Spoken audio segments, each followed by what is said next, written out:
Bonjour à tous, bienvenue sur Bel Air Sculpture, la chaîne qui brise les rocs. Nous sommes arrivés encore une fois de plus à l'heure de notre rendez-vous pour aborder la question qui est en train de secouer la toile. Parce que vous savez qu'un problème ne peut pas être facilement écarté du revers de la main comme si de rien n'était, alors que nous avons là une question très importante qui demande à ce qu'on puisse avoir aussi des réponses précises et des réponses adéquates à la hauteur de la question qui se pose aujourd'hui.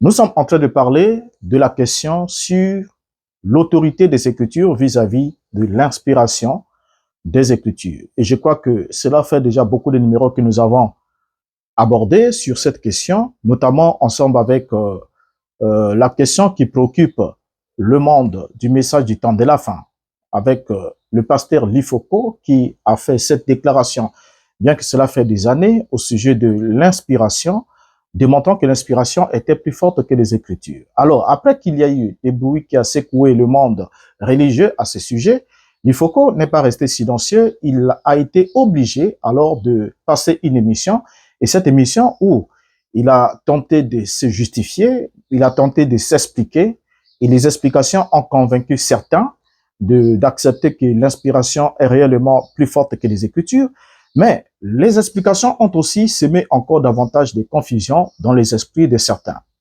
Alors, dans ce numéro-ci, nous n'allons pas reprendre ce qui a déjà été repris, nous allons juste aller sur l'essentiel. Et je crois que ça sera sûrement le dernier numéro sur l'inspiration, peut-être au sujet de la chanson. Et nous reviendrons aussi prendre d'autres sujets qui ont été évoqués par Lifoko dans son émission pour pouvoir éclairer la lanterne de ceux qui ne connaissent rien de ces concepts un peu embrouillés, un peu méticulés qu'a abordé Lifoko. Alors nous allons ici juste parler d'un point. J'ai chanté le message. Je n'ai fait que chanter le message. Alors Lifoko déclare qu'il a chanté le message. Et ça, j'aimerais pas juste que ce soit moi qui le dise, mais j'aimerais qu'on introduise avec lui et qu'on l'écoute nous affirmer d'où est-ce qu'il tenait l'inspiration de la chanson sur l'inspiration qui n'est plus forte, qui n'est rien d'autre, qui est en quelque sorte plus forte que les Écritures. Suivant sa déclaration ici, lorsqu'il essaie un peu de se justifier pour vouloir faire porter à Mike Kalambay le chapeau comme quoi il aurait traité William Branham de démoniaque, parce que lui, Lifoko dit que lorsqu'on traite sa chanson d'être d'une inspiration démoniaque, alors que la source de son inspiration, c'est le message de William Branham. Donc, ce n'est pas Lifoko qu'on traite des démoniaques, mais c'est Branham qu'on traite des démoniaques, et son message qu'on traite des démoniaques. Ainsi, c'était sa façon à lui d'armer les croyants du message du temps de la fin et de se servir d'eux comme bouclier, c'est-à-dire de Branham comme bouclier, pour pouvoir se protéger des attaques ou encore du besoin justificatif de sa déclaration. Suivons Lifoko et nous revenons. Frères et sœurs, que le Seigneur vous bénisse richement. Et il y a eu beaucoup de frères qui m'ont appelé, les autres dans la colère, les autres dans les excès et tout, par rapport à une déclaration qu'on a écoutée comme quoi, quand quelqu'un chante que l'inspiration est plus forte que les Écritures, c'est diabolique, c'est satanique. Mais ici, je voulais parler à nos frères.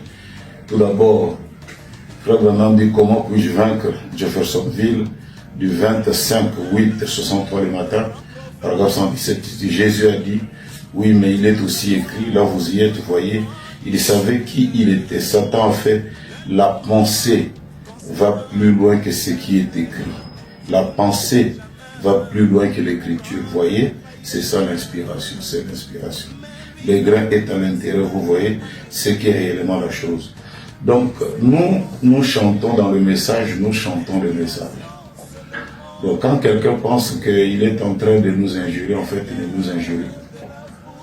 Il est en train d'injurier des diaboliques, des sataniques, notre prophète. Bien, on vient de suivre avec beaucoup d'attention comment Lifoko a affirmé qu'il n'a fait que chanter le message. Il prêche le message, il chante le message, ce qui est tout à fait évident. Alors, ici, Lifoko a en quelque sorte fait une déclaration qui nous permet d'avoir une idée précise de la source de sa chanson et aussi de la lecture qu'ils font de la Bible. Parce que en comparant l'inspiration à la Bible, il faut qu'on ne sait pas voiler la face. Nous sommes ici au sujet de la chanson, inspiration. Est-ce que la chanson inspiration est-elle inspirée par Dieu? Dieu qui est l'auteur de l'inspiration des Écritures, est-il aussi l'auteur de l'inspiration de la chanson inspiration? Ainsi dit, lorsqu'on parle d'une chanson inspirée par Dieu, une chanson inspirée par Dieu se reconnaît principalement par des paroles qui sont alignées premièrement sur la vérité biblique. Ça, c'est le premier critère d'une chanson inspirée par Dieu. Cette chanson doit d'abord s'aligner sur les critères, sur la vérité biblique, avec l'objectif de glorifier Dieu plutôt que l'homme. Et ensuite, vous devez comprendre ensemble avec moi que Dieu n'inspire que ce qui contribue à sa propre gloire. Parce que Dieu ne donne pas sa gloire à un autre. Ainsi, Dieu n'inspire que ce qui contribue à sa propre gloire. Ainsi dit, le premier élément essentiel est celui-là.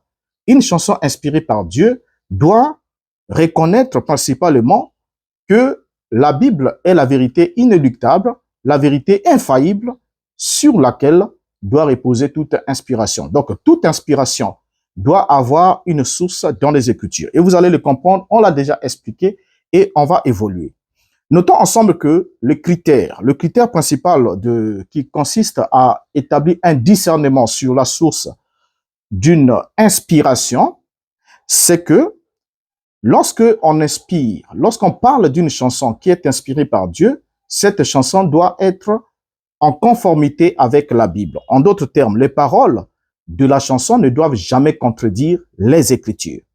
Les paroles de la chanson ne doivent jamais contredire les Écritures, mais doivent s'appuyer sur les Écritures pour pouvoir se lancer dans la vie quotidienne ou dans l'expérience que la personne aimerait y apporter. Donc, la base, le fondement ou la racine de toute chanson inspirée par Dieu doit demeurer l'Écriture. Et notamment, vous allez voir que il y a les psaumes, il y a les cantiques, il y a des hymnes, et tout cela doit se reposer, doivent en quelque sorte constituer les sources et les sous-bassements de toute chanson inspirée par Dieu. Ainsi, les chansons inspirées par Dieu s'appuient souvent sur les psaumes. Et nous l'avons dit la fois passée, nous relisons ici l'apôtre Paul qui dit ceci aux Colossiens, Colossiens 3, verset 16, que la parole de Christ habite parmi vous abondamment, instruisez-vous et exhortez-vous les uns des autres en toute sagesse, par des psaumes, par des hymnes, par des cantiques spirituels, chantant à Dieu dans vos cœurs sous l'inspiration de la grâce. Alors, on doit chanter à Dieu dans nos cœurs sous l'inspiration de la grâce. Or, l'Ifoko du ciel a dit qu'il n'a chanté que le message, n'est-ce pas? Donc, si l'Ifoko a chanté le message, l'Ifoko affirme ainsi qu'il n'a pas chanté en se référant aux écrits de l'apôtre Paul. Parce que Paul demande que toute chanson qui soit chantée sous l'inspiration de la grâce puisse être chantée sous base des psaumes, des hymnes et des cantiques spirituels. Chantant à Dieu sous l'inspiration de la grâce, n'est-ce pas? Or, l'Ifoko, pour lui, il nous dit qu'il n'a chanté que le message. Il a chanté le message. Il ne dit pas qu'il a chanté la Bible. Il n'a pas chanté les Écritures. Mais il a chanté le message. C'est ce qu'il affirme. Et j'aimerais qu'on reçoive cet extrait de sa déclaration comme quoi il n'a chanté que le message. Moi, j'ai lu le prophète. Et comme Bisso, nous avons dit nous connaissons que le message en lui-même, c'est la Bible interprétée. Bien. On vient de suivre l'Ifoko qui vient de nous affirmer qu'il n'a chanté que le message. Et il nous a ajouté aussi que le message est la Bible interprétée. Et je crois que cette déclaration, dans l'extrait de son émission avec Mutombo, est très éloquente. Il dit que le message est la Bible interprétée. Lui n'a chanté que le message. Et pour lui, le message, c'est la Bible interprétée. Donc, étant donné que le message est la Bible interprétée selon lui, l'Ifoko est alors en train de nous dire, en quelque sorte, que il n'est plus important pour lui de chanter en accord avec les Écritures parce qu'il a chanté déjà en accord avec le message qui est déjà la Bible interprétée.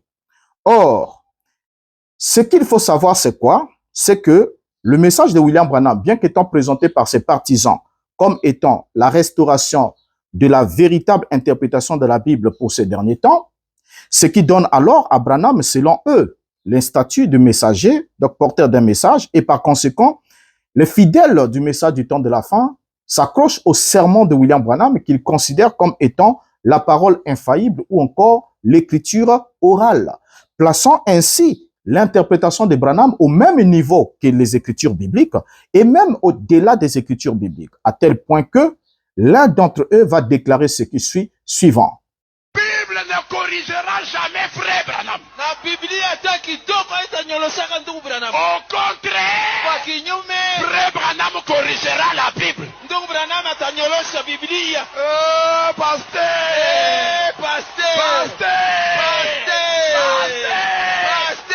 Attention. Je répète ce que je dis. La Bible ne corrigera pas frère Branham. Alors vous voyez, il vient de déclarer que on ne peut pas, c'est ce qui se déclare dans tout le monde du message, que le message de William Branham étant la Bible interprétée, on ne peut pas ramener un prophète dans la Bible. Et là, c'est parce que il y avait certains courants qui s'élevaient pour dire que si Branham a prêché quelque chose qui n'est pas en accord avec la Bible, nous sommes tenus de laisser cela à côté. Et du coup, certains d'entre eux se sont dit non, le prophète messager du temps de la fin devait être doté du pouvoir de l'infaillibilité. Ce qui sous-entend que, étant donné qu'il est le dernier qui doit venir pour régler tous les mystères de la Bible, on ne peut pas alors le ramener dans la Bible parce que son message à lui est déjà la Bible interprétée. Et du coup, cela a emmené à la fabrication du dogme que vous avez suivi là, et ce dogme qui permet alors d'enlever toutes les barrières des écritures bibliques autour du message pour que tout ce qu'on fait dans le message de William Branham ne puisse pas demander l'assentiment des écritures bibliques. C'est ça l'objectif. Donc, les écritures étant écartées, l'enclos est complètement ôté, alors il n'y a plus de barrières, il n'y a plus de limites, il n'y a plus de bornes. Et chacun peut alors voler dans le champ de l'inspiration qu'on appelle le champ de la révélation selon le monde du message de William Branham. Alors, ainsi dit, ce qui a poussé Lifoko, lorsque il arrive à montrer que le message est la Bible interprétée, Lifoko va arriver même par déclarer qu'il aime Branham plus que Jésus. Regardez, dans la déclaration de Lifoko en disant « j'aime Branham plus que Jésus », Lifoko n'a jamais rectifié cette déclaration. Il a tenté de se justifier en prenant même les écritures bibliques, comme nous l'avons suivi dans cette émission aussi, en prenant même les Écritures pour dire que Jésus avait dit tout ce que vous faites à l'un de ses plus petits, parce qu'il est mon disciple, c'est à moi que vous le faites. Donc, si j'aime Branham, donc c'est j'aime Jésus. Ça ne cadre pas. Et ça n'a aucun rapport. Pourquoi? Parce que Jésus dit, tout ce que vous faites à l'un de ses plus petits, de mes disciples, c'est à moi que vous le faites, n'est-ce pas? Dans ce cas, si Lifoko dit que lui, sa façon à lui d'aimer Jésus, c'est d'aimer Branham, mais Jésus n'a pas dit que vous devez aimer qui que ce soit plus que moi. Ce n'est pas possible. C'est pas possible. Il n'y a pas d'écriture. Il dit plutôt celui qui aime son père ou sa mère plus que moi n'est pas digne de moi. En d'autres termes, celui qui aime ceux qui sont nés au fait, ceux qui font partie de sa relation naturelle plus que moi n'est pas digne de moi. Et ça, c'est clair. Sur cette question-là, Lifoko n'a jamais pu rectifier ça. Pourquoi Lifoko n'a jamais pu rectifier ça? Parce que Lifoko est dans le monde de l'inspiration. C'est par inspiration que Lifoko a déclaré qu'il aime Branham plus que Jésus. Parce que Branham lui aurait dit que j'aimerais que vous aimiez mes enfants plus que moi-même, et Dieu serait aussi du même avis que nous aimions ses enfants plus que lui-même. Et sur base de cette citation de William Branham, Lifoko a déclaré « j'aime Branham plus que Jésus ». Là n'est pas le sujet de notre vidéo, il y a une vidéo sur la chaîne. Si vous ne l'avez pas encore suivi, cherchez cette vidéo-là. Vous allez trouver, nous en avons parlé en détail. Alors, lorsque Lifoko arrive à dire « j'aime Branham plus que Jésus », Lifoko est simplement en train de dire « j'aime le message plus que la Bible ».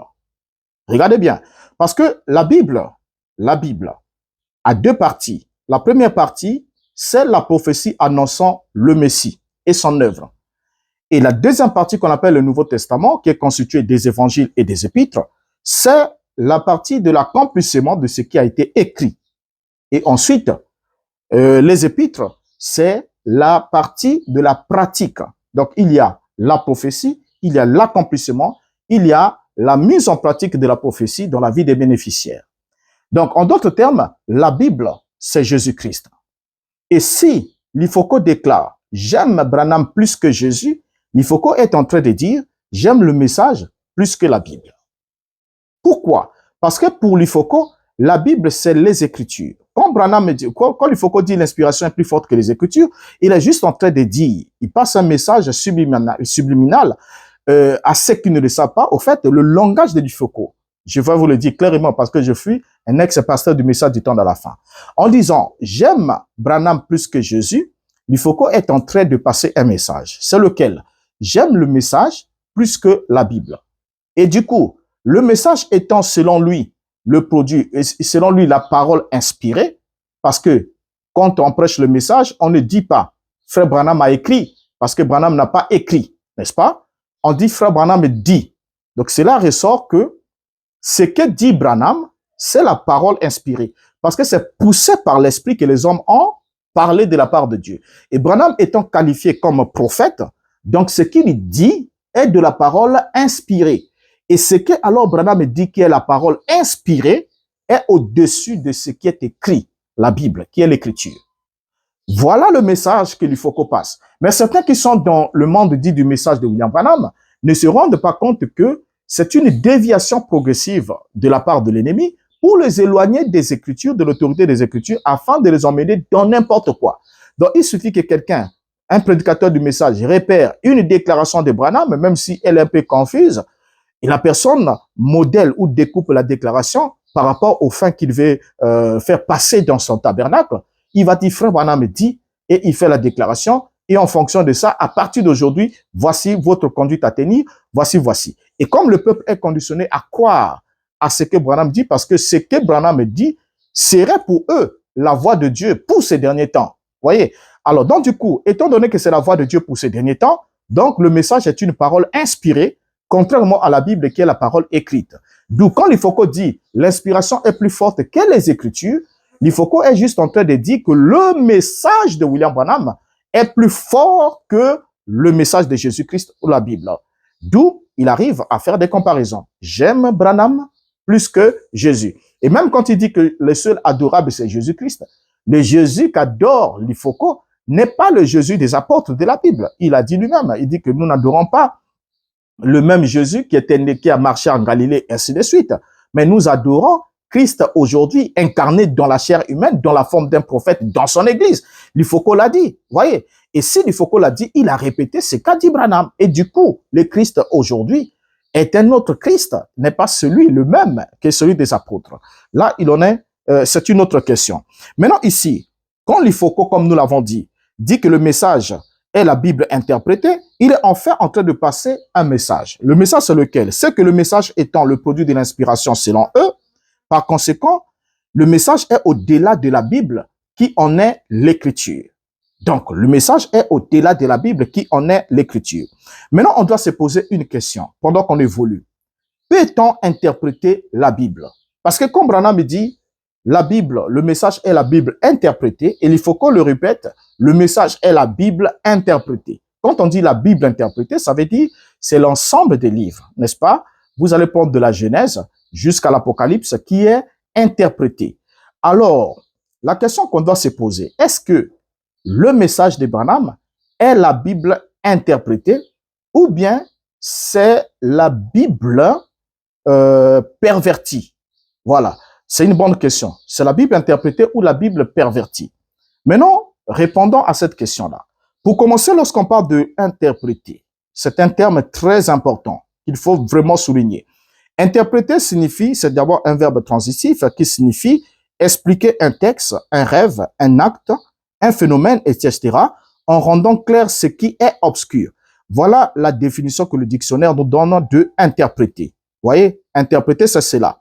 Donc, il s'agit, lorsqu'on parle d'interpréter, il est question d'expliquer un texte, d'expliquer un rêve, d'expliquer un acte ou d'expliquer un phénomène en rendant clair ce qui est obscur. Ainsi, lorsqu'on prend Daniel chapitre 5, le verset 12, Nous allons voir quelque chose là. La Bible dit, parce qu'on trouva chez lui, chez Daniel, nommé par le roi Beltachar, un esprit supérieur de la science et de l'intelligence, la faculté d'interpréter les songes, d'expliquer les énigmes et de résoudre les questions difficiles. Que Daniel soit donc appelé et il ordonna et il donnera l'explication. Vous voyez? Alors donc ici, on voit bien que lorsque la Bible nous parle de Daniel, la Bible nous dit que Daniel, qui était nommé Beltachar, la Bible le présente comme étant un homme ayant un esprit supérieur et qu'il possédait la science et de l'intelligence, autrement dit, la faculté d'interpréter les songes, d'expliquer les énigmes et de résoudre les questions difficiles. Vous voyez un peu? Alors, ainsi dit, lorsqu'on regarde ici, on voit bien que Daniel avait une certaine capacité. Or, lorsque on veut parler de l'explication, en ce qui concerne de rendre clair ce qui est obscur, on est là dans un domaine bien précis qu'on ne peut pas appliquer à l'intégralité de la Bible. On ne peut alors pas interpréter la Bible, mais uniquement les prophéties de l'Écriture, les paraboles, les métaphores et tout ce qui est utile, tout ce qui requiert une interprétation. Parce que interpréter signifie donner un sens clair, en rendant, donner au fait expliquer, en rendant clair ce qui est obscur. Or, tous les textes de la Bible ne sont pas obscurs. Tous les textes de la Bible ne sont pas obscurs et tous les textes de la Bible ne font pas l'objet d'une prophétie pour nécessiter à ce qu'on puisse avoir une explication, c'est-à-dire une interprétation de cette dernière. Ainsi dit, lorsque on parle de la prophétie de l'Écriture, c'est elle qui doit et qui peut être interprétée, c'est-à-dire pour comprendre le sens, mais cela nécessite de la rigueur pour éviter de faire dire n'importe quoi à l'Écriture. C'est ainsi que lorsqu'on veut parler de l'interprétation, quand il faut qu'on dise que le message, c'est la Bible interprétée, c'est faux, mais il y a une possibilité d'interpréter les Écritures prophétiques, c'est-à-dire de dire, de montrer clairement la sphère de leur application, voilà, de leur application. Ainsi dit, une bonne interprétation doit respecter le contexte d'abord premièrement historique et ensuite l'intention de l'auteur et l'ensemble des Écritures, en d'autres termes, en faisant analogie à la fois, l'ensemble des Écritures, plutôt que de se baser sur une lecture isolée qui va en faire quelque chose de purement subjectif. Voyez? Ce qui fera de cette interprétation une interprétation particulière. Vous allez remarquer une chose, lorsque l'apôtre Pierre arrive à parler de l'interprétation de la prophétie, l'apôtre Pierre ne parle pas de l'interprétation de toute la Bible, parce qu'il y a des textes historiques, par exemple, qui n'ont pas besoin d'être interprétés. Voyez, qui n'ont aucune incidence spirituelle, qui n'ont aucune application spirituelle, qui relatent une histoire, comment Dieu a fonctionné avec un peuple à un certain moment donné, et qui peut nous permettre de comprendre aussi quelle est l'attitude ou le comportement que nous avons adopté face à Dieu devant une certaine circonstance, et qui sont des textes clairs, n'ayant pas besoin d'une certaine interprétation, donc d'une explication pour la rendre claire comme si c'était des textes obscurs. Alors, lorsque l'apôtre Pierre parle de la prophétie, il nous dit ce qui suit dans 2 Pierre chapitre 1er, le verset 20 à 21, ce passage que nous aimons tant, mais regardons la particularité que nous allons aborder ce passage dans ce numéro. Il dit, sachant tout d'abord vous-même qu'aucune prophétie de l'Écriture ne peut être un objet d'interprétation particulière. Donc ici, Pierre plutôt, ne dit pas qu'aucune prophétie de l'Écriture ne peut être l'objet d'une interprétation. Non. Pierre ici n'interdit pas l'interprétation d'une prophétie et Pierre ici non plus n'encourage pas, ne dit pas que il parle pas de l'interprétation de toutes les Écritures, mais il parle de la prophétie de l'Écriture. Regardez bien, c'est au singulier. Aucune prophétie de l'Écriture ne peut être un objet d'interprétation particulière. Et au verset 21, il va ajouter, car ce n'est pas par une volonté d'homme qu'une prophétie a jamais été apportée, mais c'est poussé par le Saint-Esprit que les hommes ont parlé de la part de Dieu. Donc regardez bien ici, il met en contraste la prophétie au singulier, montrant que c'est pas par une volonté d'homme qu'une prophétie a jamais été apportée, mais c'est poussé par le Saint-Esprit que les hommes ont parlé de la part de Dieu. Ce qui sous-entend quoi? Ce qui sous-entend que selon l'avertissement de l'apôtre Pierre, Pierre va rester en quelque sorte très pertinent sur un plan précis.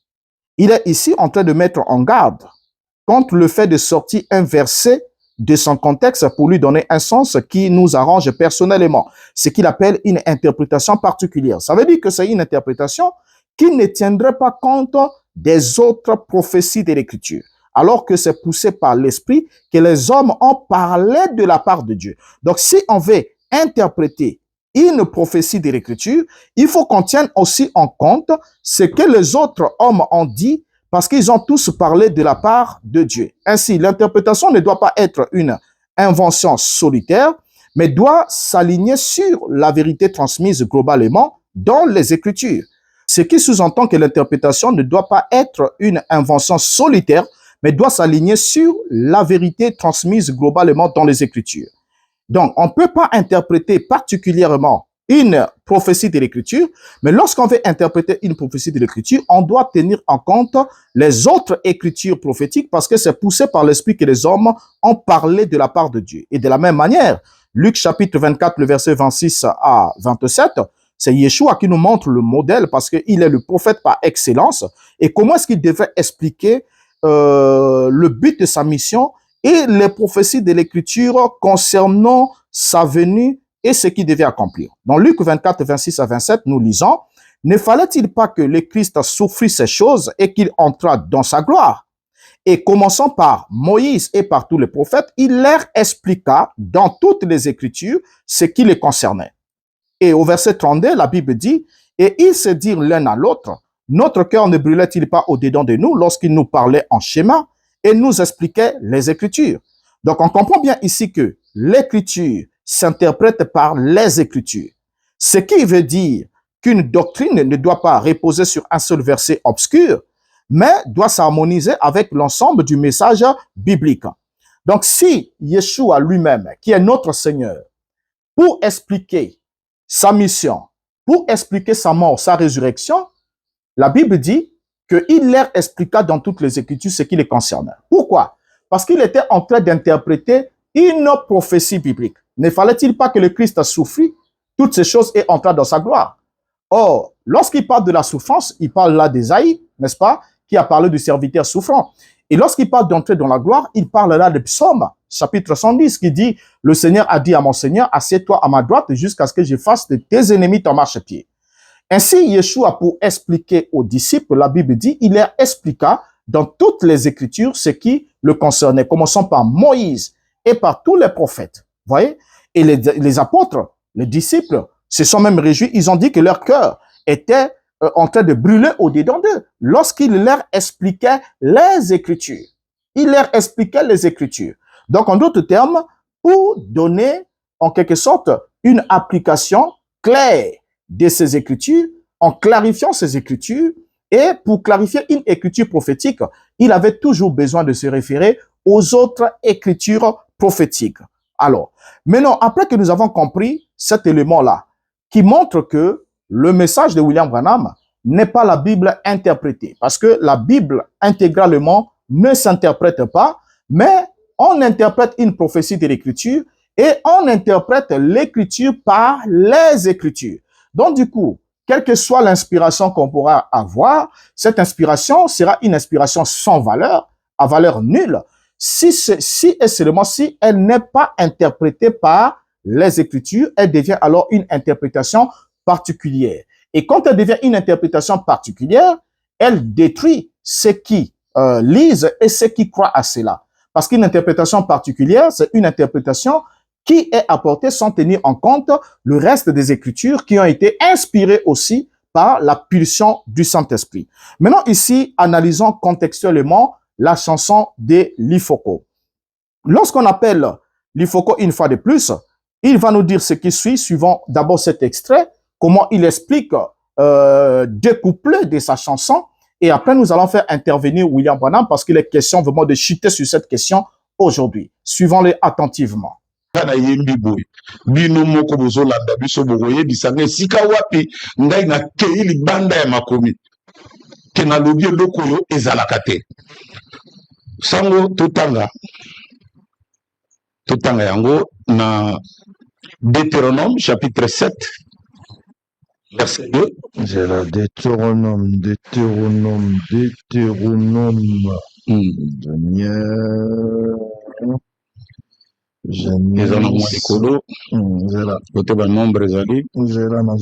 Deutéronome combien? Deutéronome chapitre 7 verset 2.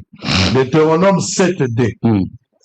Lorsque l'Éternel, ton Dieu, les aura livrés et que tu les auras battus, tu les dévoueras par interdit. Tu ne traiteras point d'alliance avec elles et tu leur feras point grâce. Toi, tu ne contacteras point de mariage avec ces peuples. Tu ne donneras point tes filles à leurs fils et tu ne prendras point leurs filles pour tes fils. 4. Car ils détourneraient de moi tes fils qui serviraient d'autres dieux et la colère de l'Éternel s'enflammerait contre vous, il les détruirait proprement. Il te détruirait promptement. Montant de paix, c'est l'eau aussi Moïse. Mbodio mtao paix, ça met Moïse. Parce que le Deutéronome, c'est les deux lois. La loi de la vie et la loi de la mort. Donc, c'est lui qui donne ça. Regardons un peu le grand prophète Moïse, donnant la loi aux enfants. On a une dans la Bible. Si quoi yo, bamona kakaboué, moto ya pesi loi, matali kolo tangana, Nombre chapitre 12, verset 1. Nombre 12, 1. Marie et Aaron parlèrent contre Moïse au sujet de la femme éthiopienne qu'il avait prise, car il avait pris une femme éthiopienne.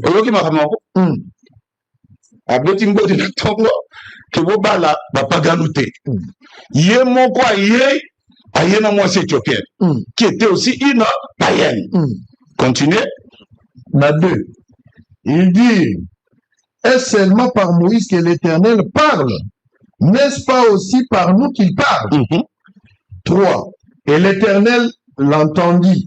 Or, Moïse était un homme fort, patient, plus qu'aucun homme sur la face de la terre. 4. Soudain, l'Éternel dit à Moïse, à Aaron et à Marie, allez vous trois à la tente d'assignation. Et ils allèrent tous les trois.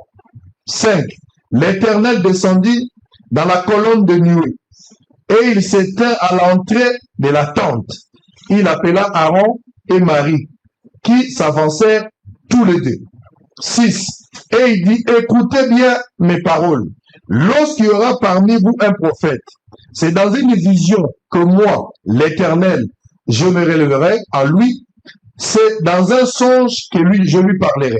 7. Voilà. Et ce qui va. Voilà. Bango bazui écriture. Kobala mukaganuté. Kobala mukaganuté. Bazo lengela. Bango naga moto ya mema qui écriture. Ake kobala éthiopienne qui était une païenne. Batomboki. Bata raison. Oui, mais motoyo amemi biso wana premier couplet. Parce que je ne comprends pas que quelqu'un sorte, je ne sais pas d'où, que Ezalaka Bongote. Est-ce que c'est pas écrit dans la Bible? C'est écrit. Et pas seulement ça, Dieu attire l'attention. Alors, bino boza bato pambala pambala yewana za musakoli na ngai. Na lobelake na ba songe na ba vision d'inspiration. Donc makambo azosala na bino boko tangote. C'est ce que votre frère a chanté. Nzamba continuer la Moïse. A continuer la Moïse. Marie, oyato grande sœur na ye même atombokaki. Alors il faut ça les mater. Ndé na kiko de son pardon na longue la loi. A bon c'est que mutaki na loi mo peka yewana. Atomboka lobia secoue à gauche et à droite. Oui que Dieu a dit, je la frapperai, je la tuerai. Mais Moïse a tellement une grande sœur à famille a beaucoup fabriqué. La Bible dit Moïse est allé implorer la grâce de l'Éternel. à côté de la tente d'assignation, Seigneur, l'Éternel lui a dit, va, je la pardonne. Combien de temps? Peut-être une année, combien si maintenant barré. On ne touche pas à un prophète, à un homme inspiré, un homme qui a des songes, un homme qui a des visions. On ne touche pas. Parce que ce qu'il a fait là, c'est ce que votre frère a dit, c'est ce que Christ a fait. En tant que notre Moïse, parce qu'il est notre libérateur. Moïse a dit, l'Éternel, votre Dieu, vous suscitera un prophète comme moi. Comme moi, là, il ne s'agit pas de Branham, il s'agit du Seigneur Jésus-Christ. Et on attend, à zupe moi si parmi bande qu'on a été. Avec aux abisso, voilà où Ndekonabino a yembaki. Quand les gens nous trouvent que nous ne parlons pas, ça ne veut pas dire que y Bible. Bien, on vient de suivre ici Lifoko qui, essayant un peu de justifier la chanson Inspiration, il était obligé d'évoquer deux couplets de sa chanson. Et le premier couplet que nous devons analyser ensemble avec vous, une fois de plus, c'est que dans ce couplet, nous nous rendons d'abord compte, évidemment, que Lifoko est en train de mentir. De mentir pourquoi? Il ment contre la parole. Pourquoi? Parce que ici, Lifoko est en train de déclarer que Moïse, qui avait donné la loi aux enfants d'Israël, avait ensuite lui-même violé cette même loi en épousant une femme éthiopienne. Et pour ceux qui ne comprennent pas l'Ingala, là où il a blossé en Lingala, c'est que Lifoko est en train de dire que le peuple d'Israël a vu Moïse venir lui-même donner la loi en disant « Personne d'entre nous ne doit épouser des païennes. On ne doit pas épouser des païennes. » Donc, en d'autres termes, tout enfant d'Israël ne doit se marier qu'avec un enfant d'Israël. Ça, c'est ce que Lifoko affirme, que Moïse a donné d'abord la loi aux enfants d'Israël. Et voyez un peu la bêtise dans cette chanson. Il dit que, regardons un peu le prophète Moïse, qui donna la loi aux enfants d'Israël en leur disant, concernant le mariage, vous ne devez jamais épouser ou marier des païennes. Mais lui-même se maria à une païenne.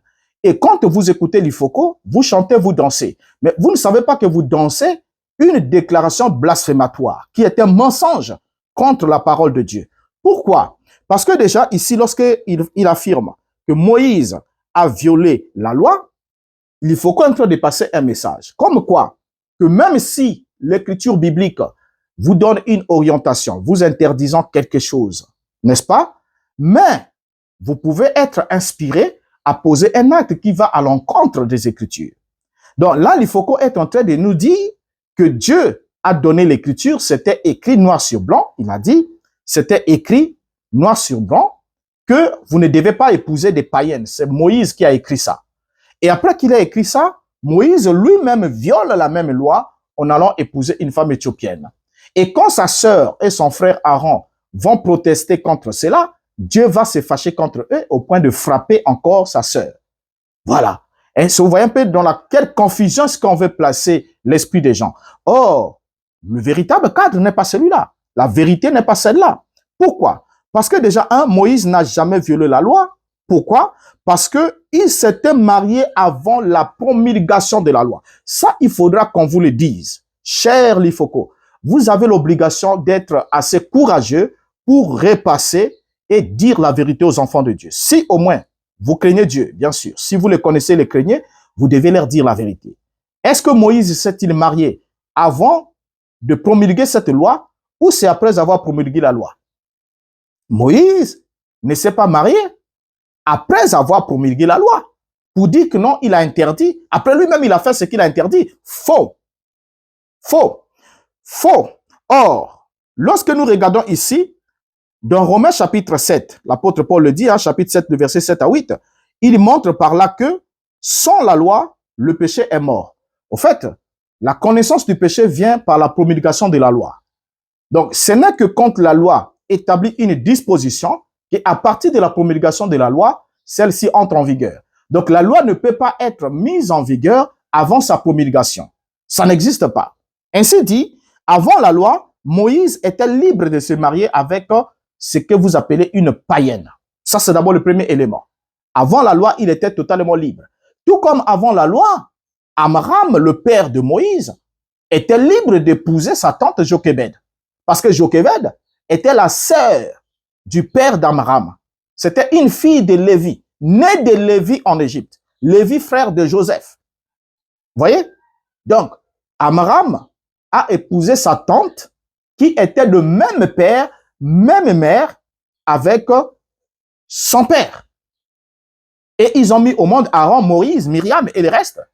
Voilà. Mais ça, c'était avant la promulgation de la loi. Vous n'allez jamais dire que c'était mal. Tout comme Abraham a épousé sa sœur, Sarai, qui était le même père avec lui. Tout comme Isaac a épousé sa cousine.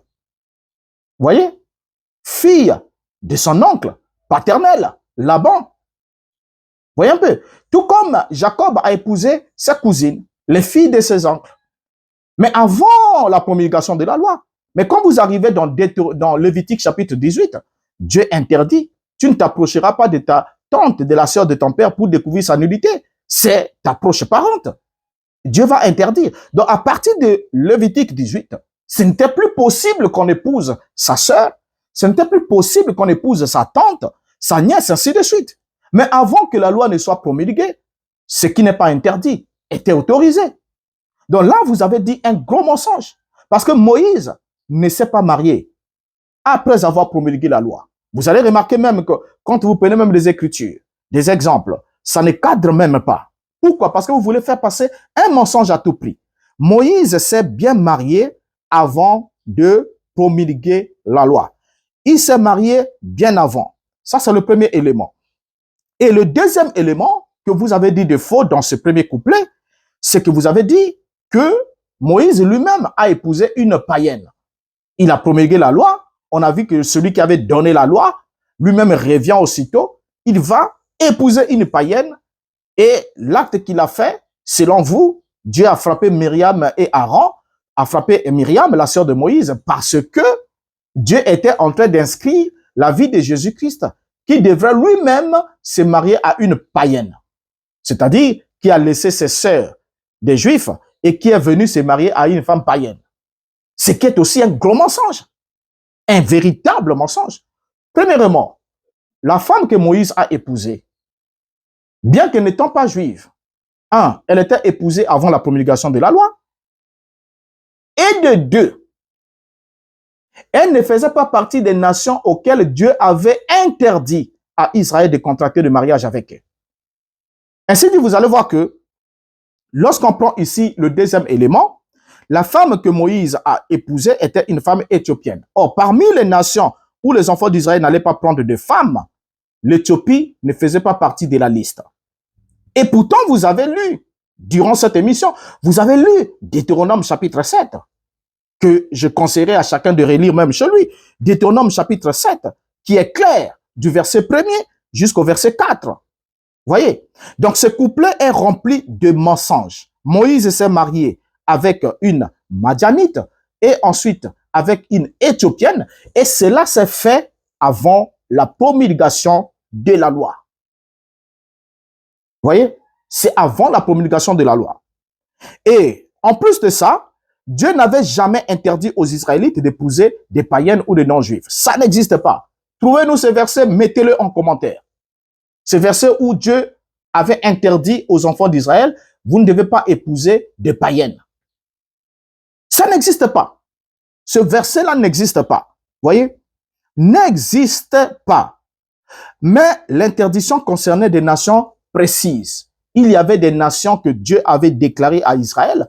Il dit que l'iniquité des Amoréens, ainsi de suite, Jubésiens et autres, est arrivée à leur comble. Je vais les chasser de leur territoire et je vais vous donner la terre que j'avais promise à Abraham, à Isaac, et ainsi de suite, de leur donner. Et il y avait des nations bien précises, nations qui devaient être le voisin immédiat d'Israël, nations vers lesquelles Israël ne devait pas contracter de mariage. Mais l'Éthiopie ne faisait pas partie. Ni même l'Égypte ne faisait pas partie. Et voilà pourquoi vous allez voir, quand Dieu dit, pourtant vous avez lu, moi j'avais même pensé, j'ai dit, mais comme il a lu, sûrement il sera aidé. Mais je n'ai pas compris, vous avez lu et vous racontez autre chose. Deutéronome 7, verset 1er à 4. La Bible dit quoi? Lorsque l'Éternel ton Dieu t'aura fait entrer dans le pays dont tu vas prendre possession et qu'il chassera devant toi beaucoup de nations, les Étiens, les Girgasiens, les Amoréens, les Cananéens, les Phérésiens, les Éviens et les Gibésiens, 7 nations plus nombreuses et plus puissantes que toi, lorsque l'Éternel ton Dieu, qui les aura livrés et que tu les auras battus, tu les dévoreras par interdit, tu ne traiteras point d'alliance avec elles, et tu ne leur feras point grâce. Tu ne contracteras point de mariage avec ces peuples. Tu ne donneras point tes filles à leurs fils, et tu ne prendras point leurs filles pour tes fils, car ils détournaient de moi tes fils qui serviraient d'autres dieux, et la colère de l'Éternel s'enflammerait contre vous, il te détruirait promptement. Donc, vous voyez bien ici que les nations sont bien désignées, et parmi ces nations, l'Éthiopie ne fait pas partie. Même l'Égypte ne fait pas partie. Donc, rien que par cette loi, il n'était pas interdit à un enfant d'Israël d'aller épouser une Éthiopienne. Voilà, ce n'était pas interdit. Vous voyez? Mais les nations qui sont bien précisées sont là. Il y a les Étiens, les Girgasiens, les Amoréens, les Cananéens, les Phérésiens, les Éviens et les Jubésiens. 7 nations plus nombreuses et plus puissantes que toi. Dieu précise même le nombre de ces nations. Et c'est ce qu'il ne devait pas faire. C'est le péché que Salomon avait commis plus tard.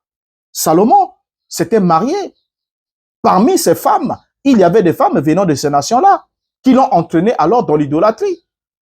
Et c'est ça le péché de Salomon, d'avoir épousé des femmes étrangères.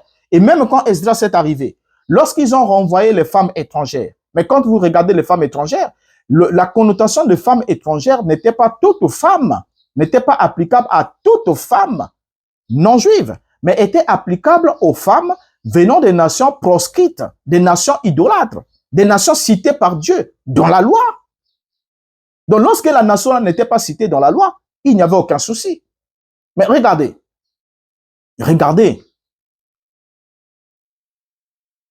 dans les cas par exemple de Ruth la Moabite, regardez la nation de Moab. La nation de Moab ne faisait pas partie du lot de ces nations. Vous voyez? Donc les enfants d'Israël sont allés, les 2 fils de Naomi et son frère et son mari, Elimelech, sont allés, ils ont épousé qui? Ils ont épousé des Moabites, Orpa et Ruth. Et ensuite, lorsque, et ça n'a pas bien tourné là-bas, les fils sont morts, Naomi est rentrée en terre d'Israël avec une Moabite, Ruth. Mais cette Moabite, Ruth, a épousé un fils d'Israël. Et avec une bénédiction comme quoi? Que l'Éternel rende ta maison nombreuse. Voilà, comme la maison de Léa et Rachel, qui toutes les deux ont peuplé la nation d'Israël. Et Ruth a été bénie. Mais comment est-ce que les anciens d'Israël, avec la parole en leurs mains, pouvaient-ils bénir un mariage qui était contraire à Deutéronome? C'était pas possible. Ce n'était pas possible. C'est parce que le mariage de Ruth n'était pas un mariage proscrit. Vous voyez? Et de la même manière que Esther, la reine de Perse, a épousé le roi Assyrus. Et si on comprenait Deutéronome 7, comme vous le dites, le mariage n'était pas possible. Alors donc, le mensonge en plus, c'est lorsque vous dites, cher Lifoko, que il a prescrit qu'on ne doit pas épouser des païennes, mais lui-même s'est marié encore à une païenne. Donc le même qui avait donné... Vous savez, quand je vous ai écouté dire ça, vous ne savez pas combien ça m'a fait très mal au cœur. Très mal au cœur de voir comment est-ce que on se dit, au fait, j'avais très honte de moi-même. Serviteur de Dieu, censé être le porte-étendard de la vérité. Et vous êtes en train de mentir en public juste parce que vous voulez à tout prix soutenir une erreur que vous avez commise par excès de zèle. Ou juste pourquoi? Parce que vous avez fait confiance à William Branham et vous n'avez pas pu comprendre William Branham qui vous a dit nulle part que l'inspiration est plus forte que les Écritures. On va les lire. Mais vous avez dit un gros mensonge. Un mensonge incalculable. La dimension de ce mensonge ne peut pas être mesurée. Ça ne peut pas venir de vous, l'Ifoko. Vous voyez? Pourquoi? Parce que quand vous dites, et en plus de ça, vous avez ajouté que cela montrait la vie de Jésus-Christ qui devait lui-même se marier à une païenne. À Tikiba juif, donc il a laissé les juifs, et il est venu chez nous, les païens, pour nous prendre au mariage. Faux, mensonge. Parce que la première église de Christ, d'abord l'église de Christ, les 12 disciples étaient tous juifs. Il manquait-il des Grecs à Jérusalem Qui parmi les 12 était grec? Qui était incirconcis parmi les 12? Aucun. Donc l'Église a commencé avec les Juifs. Les 120 qui étaient dans la chambre haute, c'était des Juifs. Le premier païen qui est rentré dans cette histoire, c'est Corneille. Nous sommes dans Actes chapitre 10. Donc avant Actes chapitre 10, il n'y a aucun non-juif qui est rentré dans l'histoire. Même l'eunuque éthiopien. Voilà. Vous allez dire, mais l'eunuque éthiopien était un païen. La Bible ne dit pas qu'il était un païen. Il était venu à Jérusalem pour adorer. C'était des Juifs qui vivaient dans les autres nations. Vous voyez? Le premier païen qui entre dans l'affaire du salut, que Dieu fait entrer en convainquant Pierre de tuer et de manger. Là aussi, on aura un numéro qu'on va expliquer ça. Pour montrer que il n'y avait pas l'écriture et il y avait l'inspiration qui a contenu l'écriture. C'est faux. Nous allons avoir un numéro précis là-dessus. Parce qu'on va parler de ça, on va parler de baptême au nom du Père, Fils, Saint-Esprit et baptême au nom du Seigneur Jésus-Christ. Qu'est-ce qui s'est passé entre les deux? Parce que vous avez dit que le premier était l'inspiration et le premier était l'écriture, l'autre était l'inspiration, donc ça veut dire la révélation de l'écriture, donc c'est parti plus loin, donc ça contredit ou quelque chose comme ça dans le sens. Nous allons revenir sur ça. Mais c'est grave. C'est que vous avez dit que Jésus a pris une femme païenne parce que l'Église n'est pas juive. L'Église n'est pas païenne. On parle de l'Église des Juifs, on parle de l'Église des païens. Mais en Christ, il n'y a ni juif, ni grec, ni païen, ni schiste, ni barbare. Parce que l'Église, au fait, c'est un seul homme, un homme nouveau, qui est une entité spirituelle, qui ne tient pas compte des clivages biologiques. Parce que la chair et le sang n'hériteront pas le royaume. Et comme la chair et le sang n'hériteront pas, c'est la chair et le sang qui a une nationalité. Je suis congolais de Brazzaville parce que je suis né de parents qui sont congolais de Brazzaville. Vous voyez? Et chacun porte une nationalité par rapport à ses origines. Mais en Christ, il n'y a pas ça. En Christ, si vous avez le Saint-Esprit, j'ai le Saint-Esprit. Nous sommes frères, nous formons un. Nous ne faisons pas partie d'une nation terrestre parce que notre nation est spirituelle. Et dans cette nation spirituelle, il n'y a pas de païens. La Bible dit, il n'y a pas de païens. La Bible parle de la nation spirituelle. Donc cette nation spirituelle n'a pas de clivage national, n'a pas toutes ces choses-là. Donc là, il y a trop de bêtises dans ce couplet. Rien que le premier couplet, trop de bêtises. Que Jésus-Christ devait se marier à une païenne. Encore plus, Jésus ne se marie pas aux êtres humains. Les êtres humains dans la Bible, Yeshua présente ses apôtres comme étant les amis de l'époux. Et lui-même, il est présenté comme étant l'époux. Même l'apôtre, même Jean, le prophète, était présenté comme étant l'ami de l'époux. Et Jésus lui-même a dit de ses disciples qu'ils étaient les amis de l'époux, les conviés à la salle de noces. Et dans Apocalypse chapitre 19, nous sommes les conviés à la salle de noces. Les conviés aux noces de l'agneau. Or, aucune femme ne peut être conviée à ses propres noces. Parce que c'est elle qui est en honneur. Même les vierges, quand on prend la parabole des vierges, elles n'étaient pas l'épouses. Elles étaient les dames d'honneur, les dames de compagnie, qui devaient accompagner cette procession nuptiale, qui n'a rien à voir avec le salut. Mais quand on lit l'Apocalypse, l'écriture est claire, voici, viens, je te montrerai l'épouse, la femme de l'agneau. Et Jean dit, l'ange me transporta sur une haute montagne, et j'ai vu la nouvelle Jérusalem qui descendait du ciel auprès de Dieu. Paraît comme une épouse, c'est pas pour son époux.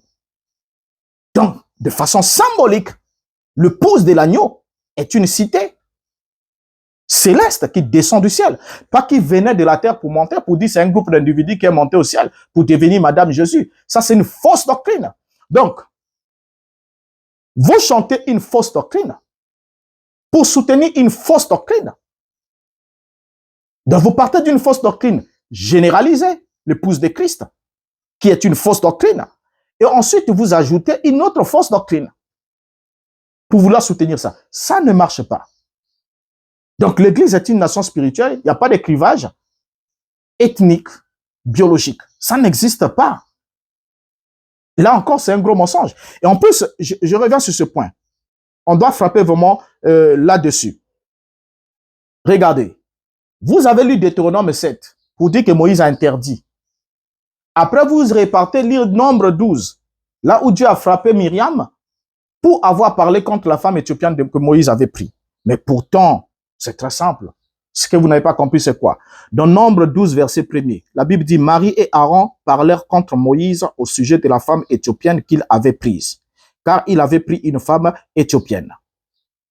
Or, ce que vous ne savez pas, c'est que le livre de Nombre a été rédigé durant la période de 40 ans d'errance, relatant l'histoire du peuple depuis le désert, depuis le départ du mont Sinaï. Mais par contre, Deutéronome est rédigé par Moïse dans la plaine de Moab au 11e mois de la 40e année après la sortie d'Égypte. Il contient, pour cela, les derniers discours de Moïse, ainsi que la loi réitérée. Et même à la fin de ce livre de Deutéronome, Moïse ne l'a pas écrit jusqu'à la fin parce que le livre de Deutéronome rapporte la mort de Moïse. Moïse, serviteur de l'Éternel, mourut. Donc c'est le dernier livre. Ainsi dit, le livre de Nombre est écrit avant le livre de Deutéronome. Donc la loi interdisant d'épouser parmi les 7 nations n'existait pas lorsque Marie et Aaron ont parlé contre la femme éthiopienne que Moïse avait prise. C'est plus tard que Dieu va interdire à Israël. Et quand Dieu interdit à Israël, il ne met pas l'Éthiopie. L'Éthiopie n'est même pas dedans. Il y a des nations précises. Donc, n'apprenez pas, même si vous voulez donner à ce que vous appelez inspiration. Ça aussi, vous allez dire que vous avez lu ces versets par inspiration. Hein? Donc, en le lisant par inspiration, une disposition qui n'existait pas encore, vous voulez, en fait, apprenez au moins à lire. Parce qu'avant de comprendre ce qu'il y a entre les lignes, apprenez d'abord ce qu'il y a sur les lignes. Parce que c'est ce qui est sur les lignes qui définit ce qu'il y a entre les lignes. Si d'abord le texte, d'abord lui-même, ce qui est sur les lignes, vous n'arrivez pas à le lire, c'est compliqué. Alors, je vais vous parler d'une chose. Il y a, en principe de droit, on appelle la loi de la rétroactivité. C'est en droit. Je vous rappelle ça. Pourquoi? Parce qu'il y a une loi ici. Vous nous avez dit que Moïse lui-même a prescrit la loi de ne pas épouser une païenne. Et ensuite, lui-même, il est allé épouser une païenne, montrant par inspiration. Donc, il a écrit la loi, c'est l'écriture. Ensuite, par inspiration, il a posé un acte contraire à l'écriture. Donc, vous êtes en train de vouloir dire que, justifier que l'inspiration va au-delà de l'écriture. Donc, l'inspiration pose des actes contradictoires aux écritures. C'est ça le message que vous passez. Pour montrer que, aussi longtemps que vous êtes apte, vous voulez agir d'une certaine façon, vous n'avez pas besoin de vous retenir par le norme scripturaire. Vous avez juste besoin de sentir une pulsion. Vous êtes poussé à poser un acte. Vous posez votre acte. Même si cet acte contredit l'écriture, c'est l'inspiration. Elle est plus forte que les écritures. Nous, on attend. Hein? On attend qu'on apprenne au niveau des rouges-gorges. Tabernacle à Pointe-Noire. Et votre tabernacle de Lubumbashi. On veut apprendre. Voilà. On veut apprendre comme ce qu'on apprend pour d'autres tabernacles ici à Brazzaville. Et tel pasteur a engrossi la femme de tel diacre, tel. Chacun posera. Si j'étais parmi eux, je leur dirais, j'ai agi par inspiration. Si vous me dites non, l'écriture interdit ça, non, je ne parle pas de l'écriture, je suis dans l'inspiration. Voilà. Mais c'est ça, c'est là où vous emmenez les gens. Vous ne vous rendez pas compte. C'est là où vous emmenez les gens. Lorsque Mobonga a dit que vous devez tous avoir des concubines, donc en dehors de la polygamie, il faut aussi avoir des concubines parce que dans les Écritures, on a vu Abraham avoir des concubines, on a vu Jacob avoir des concubines. Vous avez crié au scandale. Et pour crier au scandale, qu'est-ce que vous avez fait? Vous avez pris les Écritures pour dire non, l'inspiration de Mobonga n'est pas normale. Comment il peut s'inspirer? Mobonga dit non, mon inspiration, je le tire des Écritures. La polygamie partout, selon le mariage et le divorce. Voilà. Et lui, il dit qu'il agit par inspiration. Mais comment se fait-il que pour le contrer, lui qui agit par inspiration, vous allez lui prendre les Écritures? Même les citations de votre Branham sont devenues l'écriture. Et quand vous dites, frère Branham dit, oh là là, frère Branham dit non, frère Branham disait, parce que c'est écrit. Et vous dites, frère Branham dit, et vous lisez. Non. Quand vous dites, frère Branham dit, mettez la bande, qu'on entende dire, sa voix. Mais quand vous dites, frère Branham dit, et vous lisez, c'est autre chose. Vous lisez alors l'écriture. Et Mobonga qui agit par inspiration, l'inspiration étant plus forte que les écritures, alors ne passez plus le temps à distraire les gens. C'est une véritable distraction. En fait, on ne sait quelquefois pas Dans quoi est-ce que vous vous êtes fourré? Vous ne mesurez même pas la portée de vos déclarations, de vos prises de position par rapport au message que vous prétendez avoir cru. Regardez, il y a en droit une loi, le principe de la non-rétroactivité. Qui dit quoi? Qui dit une loi ne peut s'appliquer à des faits antérieurs à son entrée en vigueur. Une loi ne peut s'appliquer à des faits antérieurs à son entrée en vigueur. Donc, si on n'avait pas encore voté une loi sur une question, si moi j'avais posé cet acte-là, étant donné que l'acte-là n'était pas réglementé par la loi, quand on va réglementer cet acte-là, je ne serai pas impliqué comme étant un contrevenant de la loi parce que mon acte, je l'ai posé avant que la loi ne soit promulguée. C'est le principe de la non-rétroactivité. Et ce principe-là dit simplement que, en fait, c'est l'un des principes fondamentaux en droit. Quand on parle de la loi de commandement, on est dans le domaine du droit. Ici, dans le cas d'Israël, Deutéronome ici, c'est le droit religieux. C'est le droit. Vous voyez?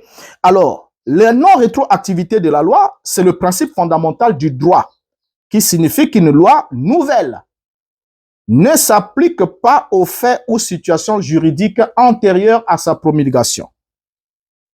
Donc, aussi longtemps que cette loi n'est pas prise, n'est pas votée, n'est pas publiée, rendue publique, promulguée et mise en vigueur, elle ne peut pas intéresser des actions qui sont posées antérieures à sa publication. Parce que la loi ne gère que de l'avenir. La loi signifie à partir de maintenant. Voilà pourquoi dans Deutéronome 7, Dieu leur dit, quand vous entrerez, regardez, je vous ramène ce verset-là parce que nombreux ont lu cela sans voir ce qui s'est passé. Regardez le verset 1er, Deutéronome 7, verset 1er. Je lis juste ça. Qu'est-ce que la Bible dit? Lorsque l'Éternel, ton Dieu, t'aura fait entrer dans le pays dont tu vas prendre possession et qu'il chassera devant toi beaucoup de nations, les Hétiens, les Girgasiens, les Amoréens, les Cananéens, les Phérésiens, les Éviens, les Jubésiens, cette nation plus nombreuse. Lorsque l'Éternel, ton Dieu, t'aura fait entrer dans le pays. Bien, là aussi, il y a un problème. Le problème, c'est lequel? C'est que, avant d'entrer dans le pays, cette loi n'était pas applicable. Je n'ai pas le temps de vous prendre d'autres versets bibliques pour vous montrer que rien qu'au milieu des enfants d'Israël, il y avait bien des femmes, il y avait bien des couples où les gens possédaient des femmes issues de ces nations que Dieu va interdire. Voilà. Donc, comme Moïse écrivait même cette loi, il y a des gens qui se mariaient comme ça. Et pendant 40 ans dans le désert, là, celui qui trouvait une Amoréenne épousait son Amoréenne. Celui qui trouvait une Jubésienne épousait sa Jubésienne. Dans le désert, ce n'était pas interdit. Ce n'était pas interdit dans le désert. Ça, c'est ce que vous n'avez pas vu. Dieu leur dit, lorsque vous entrerez dans le pays, donc c'est une disposition qui ne sera applicable que quand on entrera dans le pays. C'est comme si on vous donne une disposition sur une loi qui doit s'appliquer une fois que vous entrerez dans vos fonctions. Mais avant que vous n'entrez dans les fonctions en question, cette loi n'est pas applicable. C'est une disposition qui ne peut pas être appliquée. Vous avez quand même des gens qui ont fait même droit dans vos tabernacles. Vous devez les avoir parmi vous pour vous conseiller quelquefois. Donc, c'est une disposition qui ne pouvait pas être mise en vigueur avant d'entrer dans la terre promise. Et une disposition qui concernait juste un certain nombre de peuples bien comptés par Dieu. Et parmi ces peuples, l'Éthiopie ne faisait pas partie. Donc, Moïse pouvait épouser dans le désert. Même après avoir promulgué cette loi, vous voyez, voilà, je vous donne un peu de ce sens. Donc, même après avoir promulgué cette loi, le mariage de Moïse n'était pas illégal. Jamais. Parce que Moïse n'est pas entré dans la terre promise. C'était interdit dans la terre promise, mon frère. Cher Lifeko. C'était interdit dans la terre promise. C'est comme aujourd'hui, là, vous n'allez pas trouver une loi. Mettez-nous ça en commentaire. Voilà. Mettez-nous une loi en commentaire. Aujourd'hui, nous sommes dans une autre disposition. Nous nous marions aujourd'hui dans le Seigneur. Je suis dans le Seigneur, la sœur est dans le Seigneur, nous nous marions. Il n'y a pas une connotation religieuse. Non, il est du message, il est de l'église des réveils, il est de ceci. Non. Ça n'existe pas. Ce n'est que vous, qui certains d'entre vous-même, entre tabernacles, c'est même un problème. On dit, il faut se marier seulement dans notre tabernacle ici. Oh, mais tiens. Tiens. Vous voulez qu'on vous dise quoi? Regardez. Donc, le principe de rétroactivité est très fort. Hein, très fort. Et en plus de ça, l'apôtre Paul va souligner une chose. Romains 5,13, il dit, car jusqu'à la loi, le péché était dans le monde. Et le péché, or, le péché n'est pas imputé quand il n'y a point de loi. Ah, regardez, hein, le péché n'est pas imputé quand il n'y a point de loi. C'est-à-dire que le péché, malgré qu'il était là, c'était un péché d'épouser cet acte-là. Quel acte? D'épouser une Égyptienne, seulement une fois en terre de Canaan, hein, pas dans le désert. Mais ce n'était pas une transgression de la loi aussi longtemps que la loi n'était pas promulguée. C'est ça ce que ça veut dire. Ça veut dire que le péché ne peut pas vous être imputé quand il n'y a point de loi. S'il n'y a rien à transgresser, puisque le péché est la transgression de la loi, s'il n'y a pas une loi interdisant une certaine disposition, il ne peut pas y avoir de contrevention ou encore de transgression d'une loi inexistante. Donc, Moïse n'a donc pas péché. 1. En se mariant avant la promulgation de la loi. Et de 2, en ne se mariant que avant d'accéder dans la terre promise. Ils étaient dans le désert. Et de 3, Moïse n'a pas épousé sa femme venant des nations interdites par Dieu. Vous voyez comment vous voulez faire dire aux Écritures ce qu'elles ne disent pas. Et voilà pourquoi, comme les Écritures sont une vérité incontournable, vous faites tout pour les amoindrir, pour les réduire en un rien, et les écarter en vue de faire passer toutes les saletés, toute la crasse possible. Mais Dieu ne manque jamais de témoins qui doivent toujours crier comme des sentinelles du haut de la tour pour vous dire la vérité.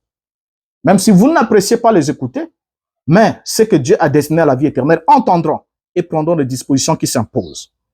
Alors, pour le deuxième couplet, vous avez dit, suivant d'abord ce deuxième couplet, ce deuxième extrait sur Jésus-Christ, le Fils de Dieu, étant sur terre, il était plus qu'un prophète, il connaissait la loi de Moïse, qui disait aux enfants d'Israël, vous ne devez jamais manger la chair et boire le sang. Mais lui-même a dit, vous devez manger ma chair et boire le sang pour avoir la vie éternelle. Suivons d'abord ton extrait, ensuite nous revenons pour voir si ce que tu as dit est vrai. Regardons encore Jésus-Christ, le Fils de Dieu, donnant la loi, plutôt, il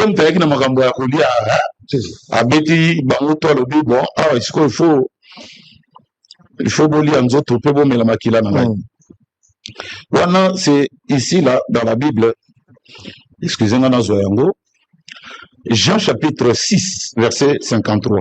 Voilà. Jean 6. Jean 6, 53. Jean 6, 53. Jésus leur dit, en vérité, je vous l'ai dit, si vous ne mangez la chair du Fils de l'homme, et si vous ne buvez son sang, vous n'avez point la vie en vous-même. 54. C'est lui qui mange ma chair et qui boit mon sang à la vie éternelle. Je le ressusciterai au dernier jour. 55. Car ma chair est vraiment une nourriture et mon sang est vraiment un breuvage. 56. C'est lui qui mange ma chair et qui boit mon sang demeure en moi et je demeurerai en lui. 57. Comme le Père qui est vivant m'a envoyé et que je vis par le Père, ainsi celui qui me mange vivra par moi. 58. C'est ici le pain qui est descendu du ciel. Il n'en est pas comme de vos pères qui ont mangé la manne et qui sont morts. C'est lui qui mange ce pain vivra éternellement. 59, Jésus dit ces choses dans la synagogue. Jésus dit ces choses dans la synagogue, enseignant à Capernaum. 60. Plusieurs de ses disciples, après l'avoir entendu dire, cette parole est dure. Qui peut l'écouter? Donc, vous m'entendez, Sabino? C'est quoi, bon, mon insoto. Pour lier à monter. À vous avez vite. Atikanaï. Alors, lui, Makila n'a pas dit dans la katia. Abanda ko interpréter Tessamo. Il n'a pas interprété. Ngai ne bon na za vrai ni pa utana lo le kitina se. Papa na bino balia manda na désert ba kufa na bango. Mais moi, c'est lui qui boira de mon sang. Bayuda bayebi, ils connaissent. Yango balobi, cette parole est dure. Qui peut l'entendre? Pourquoi continuer? Qui peut l'écouter? Jésus, sachant lui-même que ses disciples murmuraient à ce sujet, leur dit, cela vous scandalise-t-il? Et si vous voyez le Fils de l'homme monter où il était auparavant. 63. C'est l'esprit qui vivifie. La chair ne sert de rien. Les paroles que je vous ai dites sont esprit et vie. 64. Mais il en est parmi vous quelques-uns qui ne croient point. Car Jésus savait dès le commencement qu'ils étaient ceux qui ne croyaient point. Et c'est celui qui les livrerait. Ils étaient là. Ils étaient là, tous ils étaient là. Bazo Yoka. La Bible dit, je crois, dans le livre de Genèse, c'est là tout temps Yango, Genèse chapitre 9, verset 1. Genèse chapitre 9, verset 1. Dieu bénit Noé et ses fils et leur dit, soyez féconds, multipliez et remplissez la terre. 9. 9.2. Vous serez un sujet de crainte et de froid pour tout animal de la terre, pour tout oiseau du ciel, pour tout ce qui est qui se meurt sur la terre et pour tous les poissons de la mer. Ils sont livrés entre vos mains. Tout ce qui se meurt et qui a vie vous servira de nourriture. Je vous donne tout cela comme l'herbe verte. Seulement, vous ne mangerez point de la chair avec son âme, avec son sang. Sachez-le aussi, et je redemanderai le sang de vos âmes, redemanderai à tout animal, et je redemanderai l'âme de l'homme à l'homme qui est son frère. Voilà. Donc, et ça va me mettre la cala. Mais soyez, abandonnez tabac, non. Si vous devez maintenant boire mon sang et manger ma chair. Les disciples, connaissant l'écriture, bazo l'appeler quoi? Mais on dirait moutoto l'andier, bazo venir mais ça troublé biso. Et Jésus a dit, est-ce que ça vous scandalise? Celui qui parle là, c'est celui qui sonde le cœur et les reins. À mon avis, qui batwa beti bamabaku. Toye awa tolandi motoyo. Et du coup, il commence à nous dire, c'est ce que votre frère a chanté. C'est ce que votre frère a chanté, s'inspirant de la Bible. Et quand j'ai lu Frère Branham en parler. Donc, c'est pas des choses que j'ai ramassées, je ne sais pas où, à gauche et à droite, Miami, et comme le Bible. Bien, on vient de suivre. Une fois de plus. L'Ifoko veut justifier les scandales en allant de scandale en scandale. Regardons un peu Jésus-Christ, le Fils de Dieu. Étant sur terre, il était plus qu'un prophète. Il connaissait la loi de Moïse, qui disait aux enfants d'Israël. Première question, cher l'Ifoko. Ayez le courage de nous placer le verset en commentaire. Parce que je sais que vous suivez la vidéo, même de façon interposée. C'est-à-dire brebis de l'Ifoko, croyant de l'Ifoko, ou croyants du message du temps de la fin, demandez à l'Ifoko de nous donner le verset où Moïse a dit aux enfants d'Israël, vous ne devez jamais manger la chair et boire le sang.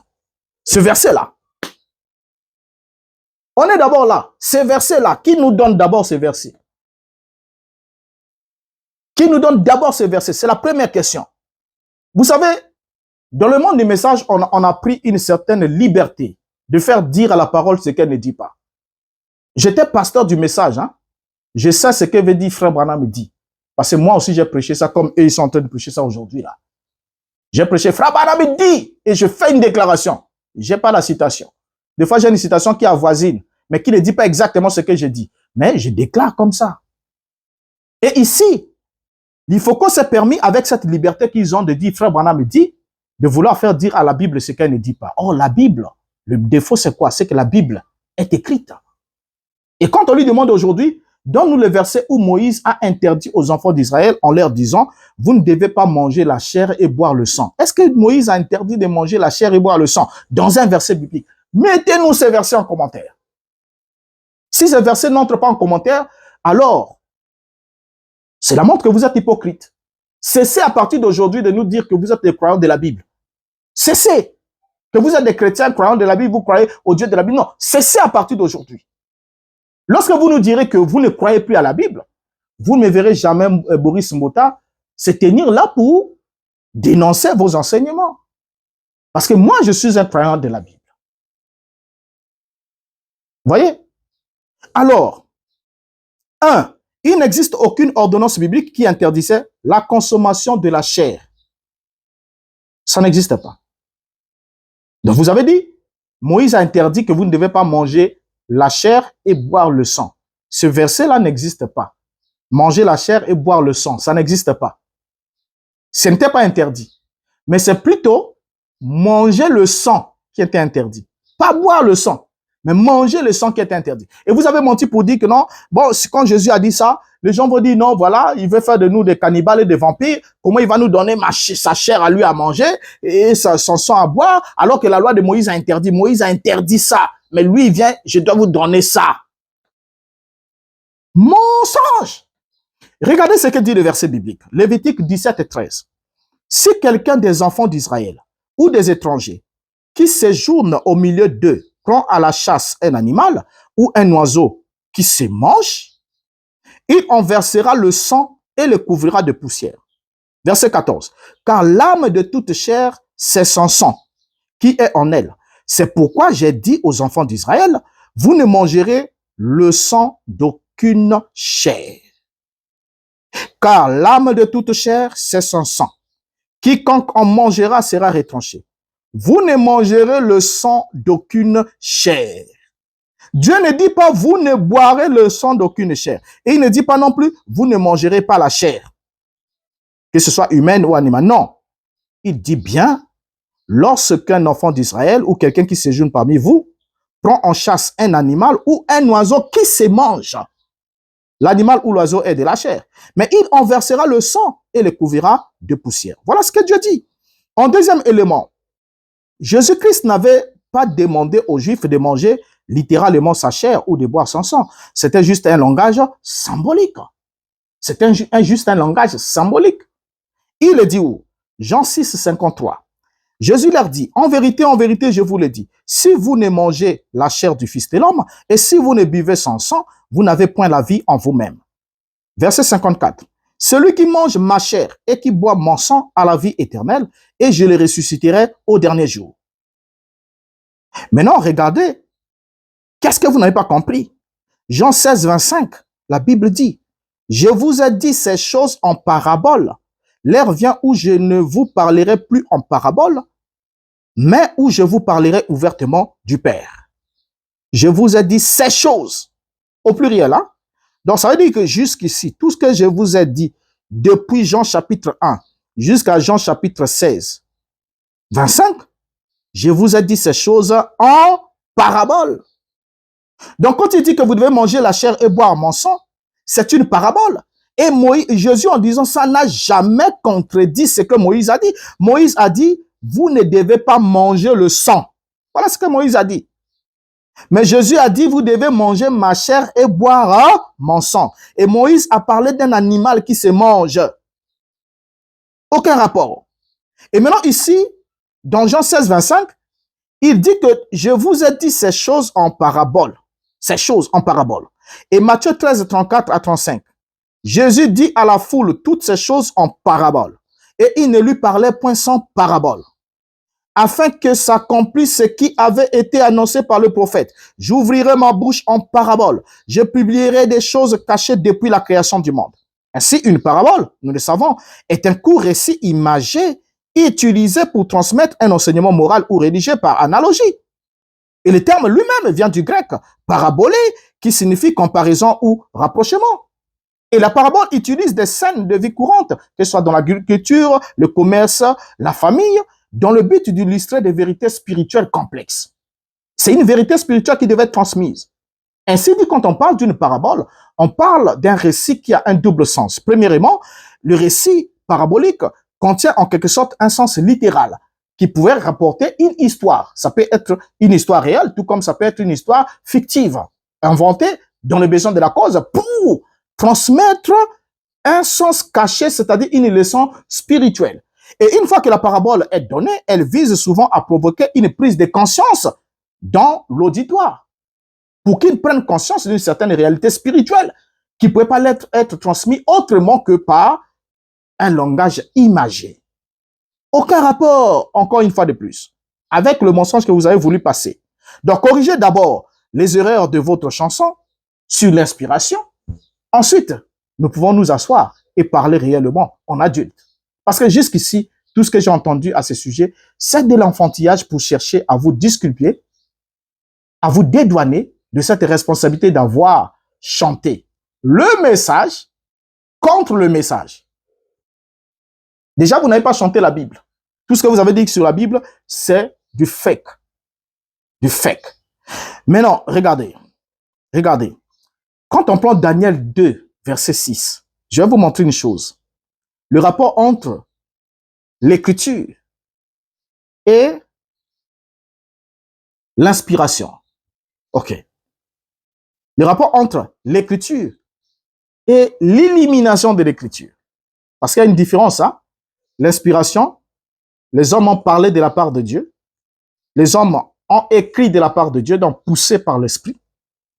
Mais pour comprendre le contenu de ce qui a été écrit sous la pulsion de l'esprit, il faut l'élimination de l'esprit. C'est là où la Bible dit, Jésus leur ouvrit l'esprit afin qu'ils comprissent les Écritures. Donc, pour comprendre les Écritures, il faut l'élimination de l'esprit. Regardez dans Daniel chapitre 2, le verset 6, je lis. Mais si vous me dites le songe et son explication, vous recevrez de moi des dons et des présents et des grands honneurs. C'est pourquoi dites-moi le songe et son explication. Verset 9. Si donc vous ne me faites pas connaître le songe, la même sentence vous enveloppera tous. Vous voulez vous préparer à me dire des mensonges et des faussetés en attendant que le temps soit changé. C'est pourquoi dites-moi le songe et je saurai si vous êtes capable de m'en donner l'explication. Bien, cher Lifoko, Nebuchadnezzar pose une question. J'ai fait un songe. Je veux l'explication, mais j'ai oublié le songe. Dites-moi le songe, c'est-à-dire, dites-moi d'abord ce qui est écrit. C'est ça le songe, l'écriture, l'Ancien Testament, l'annonce, l'énigme.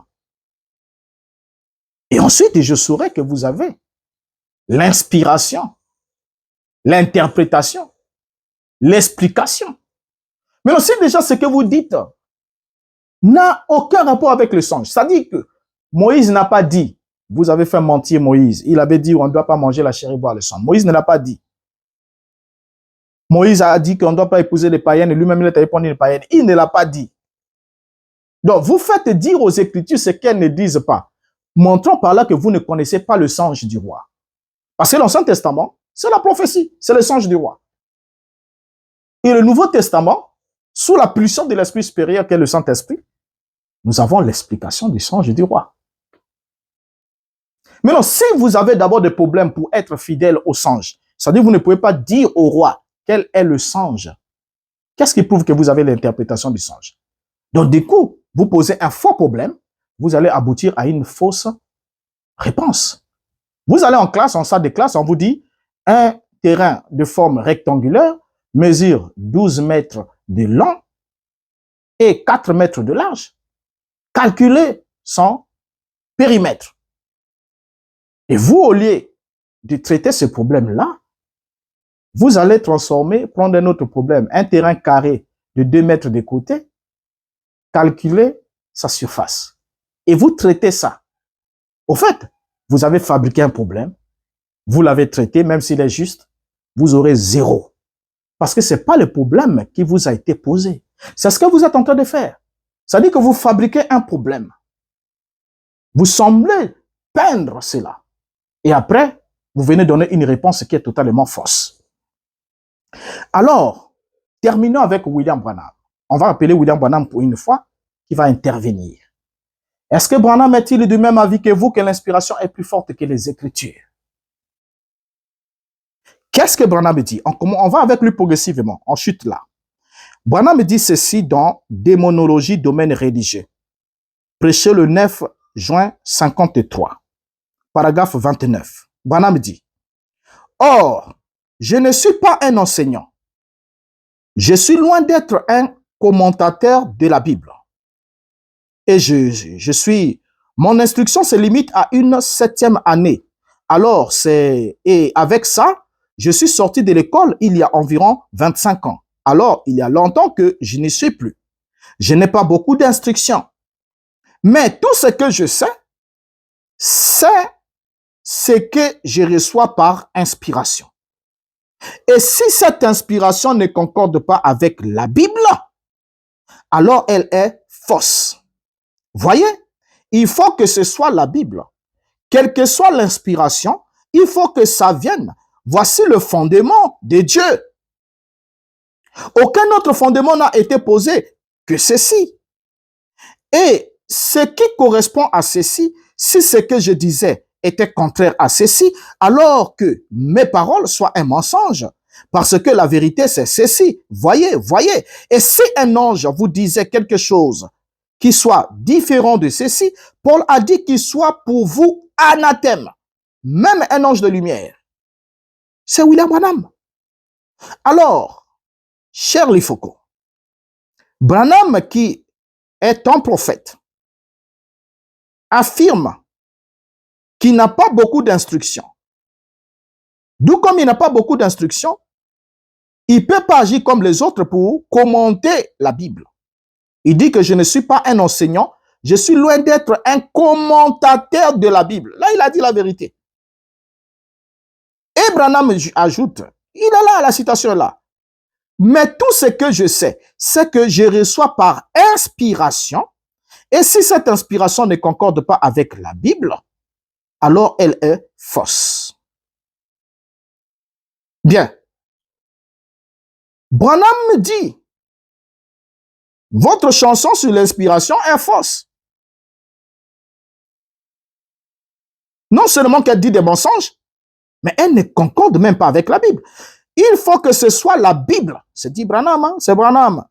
Quelle que soit l'inspiration, il faut que ça vienne. Voici le fondement de Dieu. Là, Branham montre la Bible.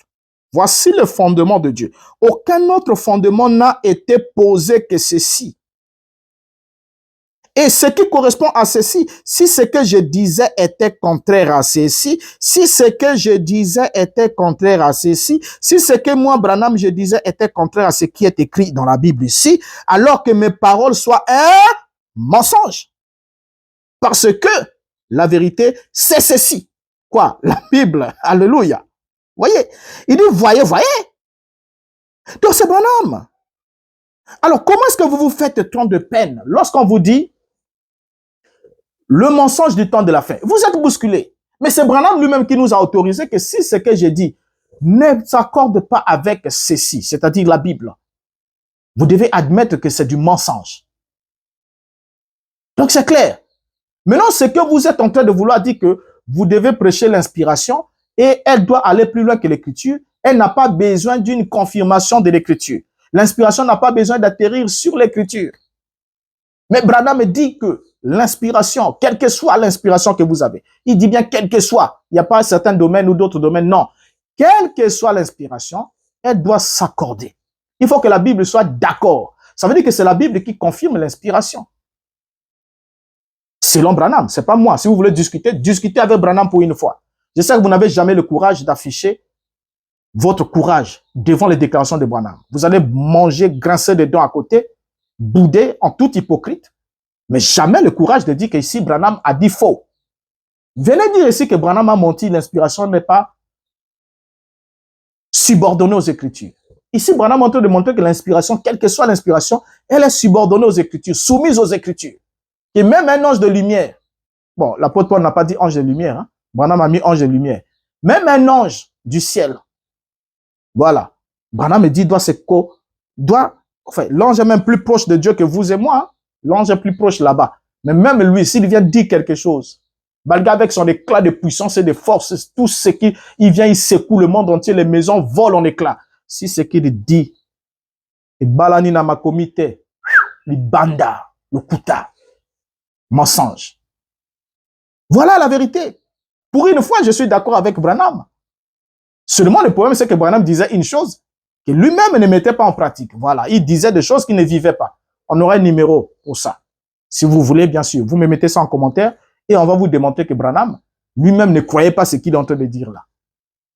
Voilà. C'est ça déjà. Vous voyez? Alors, par la suite, Branham va... Là, nous sommes en 53. Et en 1956, le 21 janvier 56, dans la prédication, le voile intérieur, paragraphe 11. Soyons attentifs et lisons-le. Je sais que vous n'avez jamais lu cette citation-là, du Foucault. Vous que vous dites roi des citations, apôtre du 7e sceau. Mais vous n'avez jamais lu cette citation-là. Parce que si vous l'avez déjà lu, vous ne viendrez pas passer l'émission là pour dire que voilà, voilà, voilà. Paragraphe 11. Branham dit, maintenant ce soir, avant, mon avis est que tout, eh bien, je sais que Dieu peut faire des choses non écrites dans cette Bible. Il a fait cela tout au long des âges. Il fait des choses qu'il a écrites dans sa parole. Et si les gens voulaient être si fondamentalistes et qu'ils disaient à Moïse, quand il a élevé le serpent d'airain pour la guérison divine, qu'aurait-il dit? Eh bien, laissez-moi me référer aux écrits pour voir si cela a jamais été prédit, qu'on élèverait un serpent d'airain. Il ne pourrait pas trouver cela. Mais Dieu a fait cela malgré tout. Croyez-vous cela? Et si l'homme à la piscine de Bethesda, là où il y avait un ange, descendait et agitait l'eau, et si un gars voulait être si fondamentaliste qu'il dirait, eh bien, une minute, laissez-moi examiner les saintes écritures pour voir si jamais un ange descendait dans l'eau et l'agitait. Il n'aurait pas pu trouver cela par la Bible. Il n'aurait pas pu prouver cela par la Bible. Mais Dieu l'a fait malgré tout. Est-ce vrai? Que dire de ceux qui se couchaient à l'ombre de Pierre et qui étaient guéris? C'était après beaucoup d'écrits du Nouveau Testament. Et si jamais ils avaient dit, laissez-moi voir si c'est écrit dans la parole, qu'on se couchera à l'ombre d'un homme pour être guéri, ils n'auraient pas pu prouver cela. Mais Dieu l'a fait malgré tout. Et c'est vrai. Alors regardez cette citation. Ce que j'aime avec cette citation, c'est quoi? Dans la citation ici, Branham n'est pas en train de contredire les Écritures. Mais Branham est en train de montrer que toute action initiale de Dieu n'a pas besoin d'une écriture pour confirmer cela. Regardez bien ce qu'il est en train de dire. Il dit, Dieu peut faire des choses non écrites dans cette Bible. Ça, c'est la vérité. Parce que quand Dieu a créé le monde, il n'avait pas encore écrit la Bible, mais il a créé le monde. Il a créé l'homme, il n'avait pas encore écrit. Vous voyez? Donc, que ce soit quand il a traité avec Abraham, tous les restes là, jusqu'à ce qu'il sorte Israël de l'Égypte, il n'avait pas encore écrit. Donc, lorsque Dieu dit à Moïse, élève un serpent d'airain, on ne pouvait pas aller chercher une écriture pour dire où est-ce que c'était prédit qu'il devait avoir l'élévation des serpents d'airain pour la guérison. C'était pas écrit, mais Dieu l'a fait. C'est ce que Branham dit. Il n'y avait pas une référence dans le passé parce que Dieu ne l'avait pas encore fait. Vous voyez?